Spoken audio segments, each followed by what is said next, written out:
তাই আমরা আসলে এই এলাকাকে আমাদের গ্যাসের একটি ব্যাপক সমস্যা রয়েছে। আমাদের এই এলাকাকে আমরা চিকিৎসার সুবিধা আরও বাড়াতে চাই। রাস্তাঘাটের সংস্কার প্রয়োজন, আমাদের জলবদ্ধতা দূরীকরণ প্রয়োজন। আমাদের এই এলাকায় আমরা চাই এই এলাকাকে মাদক মুক্ত করতে।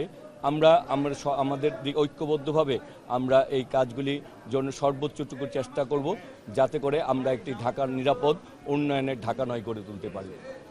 ভাই, আরেকটা বিষয় আমরা জানি যে এই অঞ্চলগুলোতে বেশ মধ্যা বাসা শহরের আশপাশে যেগুলো আছে আমরা জানি কিশোর গ্যাংয়ের একটা উৎপাত ছিল দীর্ঘদিন ধরে।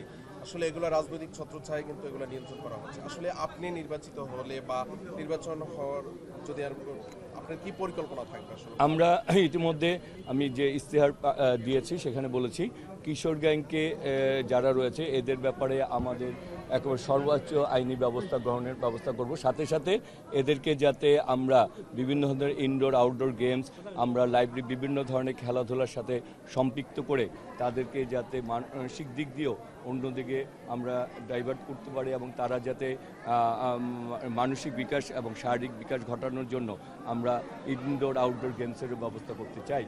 এবং আমরা চাই সামাজিকভাবেও এইগুলির ব্যাপারে আমরা প্রচার প্রচারণা চালানোর জন্য এবং প্রশাসনিকভাবেও তাদেরকে দমন করার আমরা কাজ করব।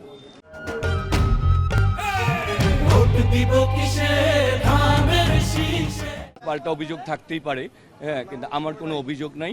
কারণ আমি মনে করি আমরা যারা প্রার্থী হয়েছেন সবাই ঢাকা নয়ের ভালো চান, এলাকার উন্নয়নের ভালো চান। সুতরাং আমি সকলকে নিয়ে কাজ করতে চাই, আমি সকলের সাথে ঐক্যবদ্ধ থাকতে চাই।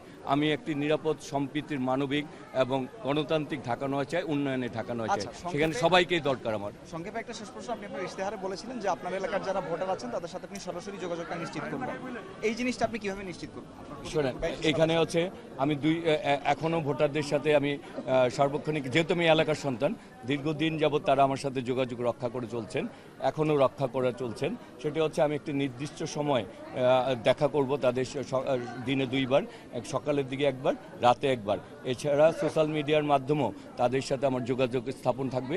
যে কেউ ইচ্ছা করলে আমরা যেমন এই যে ভোটার লিস্টে ভোটার সংক্রান্ত কোনো তথ্য কেউ যদি জানতে চায়, আমরা একটা QR কোড ব্যবহার করতে দিয়েছি।